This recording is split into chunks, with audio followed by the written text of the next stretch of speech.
Chers auditeurs, merci d'être à l'écoute ici, Mohamed Bachir, et nous continuons avec nos footballeuses. Et cette fois, nous allons interviewer Aïta Baradji. Merci Aïta d'être parmi nous. Merci à toi Mohamed Bachir. Franchement, c'est un plaisir pour moi d'être avec vous. Il y a 2 ans, Aïta, on a reçu la Coupe du Monde féminine en France et on a eu la chance d'avoir quelques matchs au Havre. Donc c'était vraiment une vitrine extraordinaire pour le développement du football féminin. Et toi, voilà, comment tu l'as vécu en tant que footballeuse? Alors moi, ça m'a fait vachement plaisir, car pour moi, ça voulait dire que le football féminin était en train de se développer de plus en plus. Et je pense qu'après la Coupe du Monde des féminines, plusieurs filles ont osé jouer au football. Et c'est ça qui est beau. Maintenant, Aïta, je souhaiterais que tu nous parles de ton tout début dans le football. Comment ça s'est passé?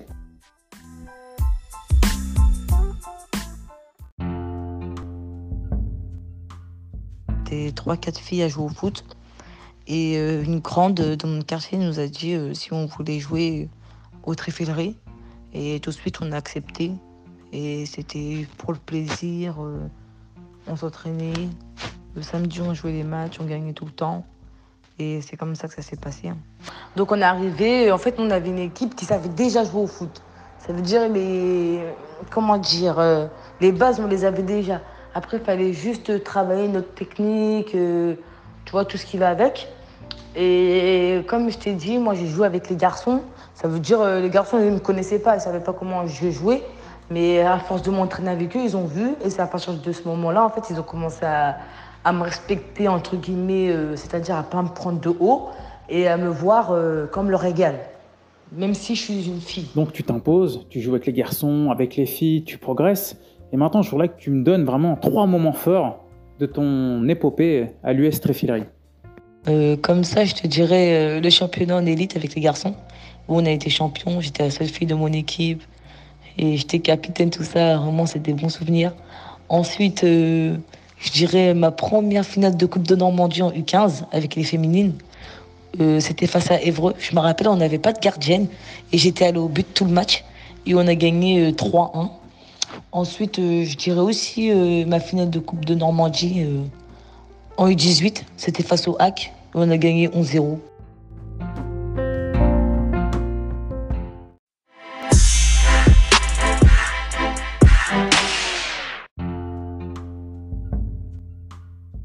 Voilà, tu es toujours au Tréfilerie. Comment ça se passe? Est-ce que tu as des sélections dans les équipes de Normandie? Voilà, dis-nous tout. Alors oui, j'ai fait les sélections pour intégrer l'équipe de Normandie. J'en ai fait exactement 3. En fait, c'est toutes les filles de la Normandie regroupées en une détection. Et il y a plusieurs détections, en fait. Et au fur et à mesure, il y a plusieurs filles qui ne sont pas retenues, celles qui sont retenues.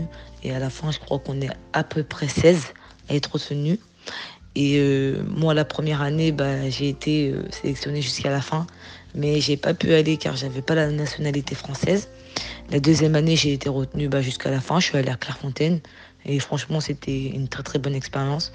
Et ma troisième année aussi, j'ai été parce que en fait, moi, je suis née en fin d'année. Et j'ai eu la chance d'y aller encore une dernière fois. Et c'était à Reims. Et voilà. On peut donc dire, Aïta, que tu as touché à l'élite régionale, au club de l'US Tréfilerie. Tu montes les différents échelons et tu arrives jusqu'en senior. Tu es encore U18 et tu participes même à une saison avec l'équipe senior. Explique-nous ton intégration, comment ça se passe. Alors oui, c'est exactement ça.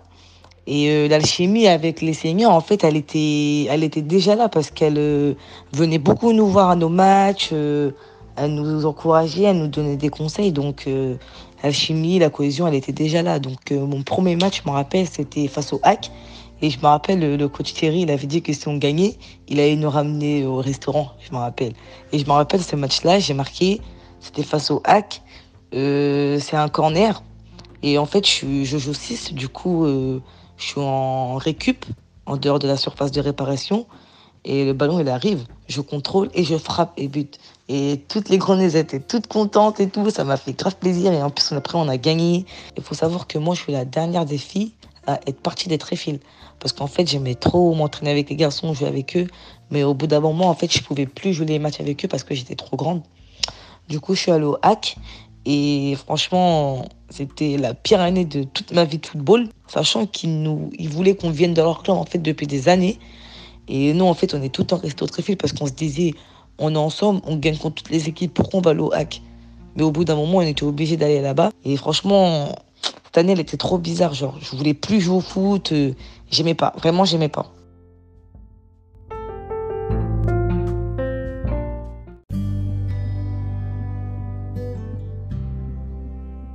Une année plutôt difficile alors.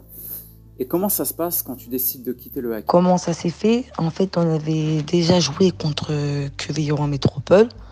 Et en fait, le coach de QRM, il avait dit au coach que j'avais au hack qu'il était intéressé par moi.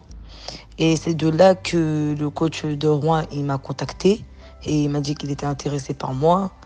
Et moi, je lui ai dit que je venais dans le club que si j'ai mon bac, parce que je voulais d'abord obtenir mon bac et après partir dans une autre ville, c'était plus simple pour moi.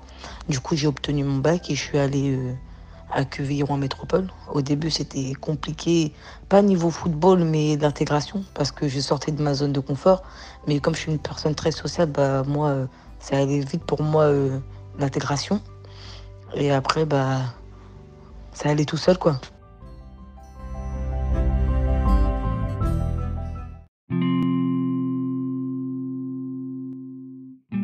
Il faut savoir que quand je suis arrivée à QRM, ça a été un grand changement pour moi. En plus de cela, j'avais un contrat, du coup, je ne pouvais pas me permettre de rater les entraînements. Je devais tout le temps être présente. Et je pense qu'ils m'ont beaucoup fait grandir mentalement et humainement aussi, surtout. Après, dans le jeu, je pense que j'ai beaucoup progressé tactiquement, c'est-à-dire dans mes déplacements, mes courses, mon orientation de jeu, mon corps, comment je me déplace, tout ça. Techniquement, j'étais déjà technique, mais j'ai beaucoup peaufiné ma technique. C'est-à-dire que je ne me suis pas reposée sur mes acquis et je voulais toujours faire plus, toujours faire plus. Parce qu'avec le coach, c'était tu t'entraînes, tu t'arraches, tu joues le week-end. Et moi, j'aime trop jouer. Du coup, je me défonçais tout le temps aux entraînements pour pouvoir jouer le week-end. Voilà, donne-nous plus de détails sur tes différentes saisons là-bas. Tes meilleurs souvenirs également. Le meilleur souvenir que j'ai quand j'étais à QRM, c'était le match de Coupe de France face à Grand Calais. On avait joué dans un grand stade incroyable. J'avais jamais joué dans un stade comme ça. Et du coup, pour revenir au match, on avait fait un très beau match. On était bien à la mi-temps 0-0. On reprend. Fin du match, on se prend 2 buts.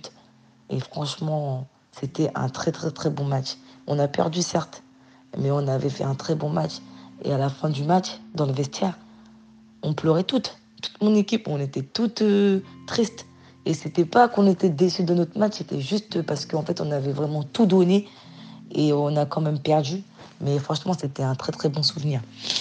Et bien sûr, je garde comme bon souvenir tous les buts que j'ai marqués, les passes D et même les embrouilles que j'ai eues avec les collègues de mon équipe. Ça reste des bons souvenirs, même si sur le coup c'était relou, mais ça reste de bons souvenirs.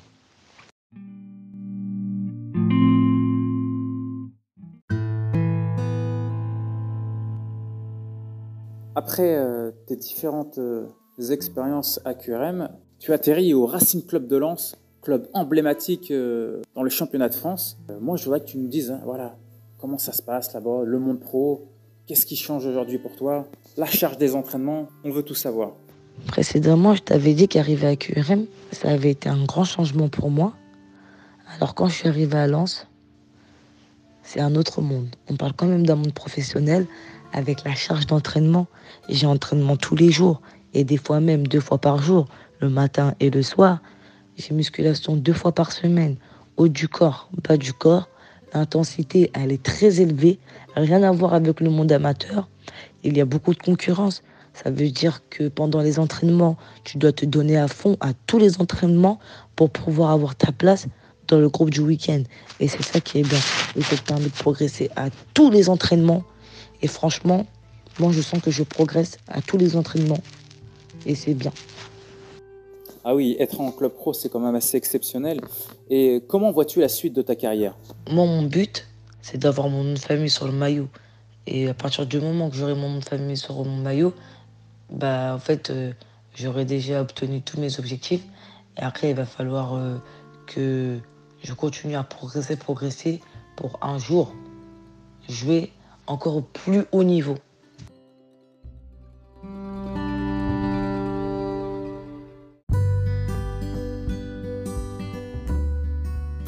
Eïta, aurais-tu un message à passer voilà, aux filles, aux garçons qui aspirent vraiment à rentrer dans un club professionnel et tout, on va dire, tous les efforts qu'ils doivent faire pour arriver au bout de leurs objectifs, et même à ceux même qui ne pratiquent pas forcément le football, mais voilà, quel message pourrais-tu leur transmettre? Si je devrais faire passer un message, je vous dirais d'avoir confiance en vous.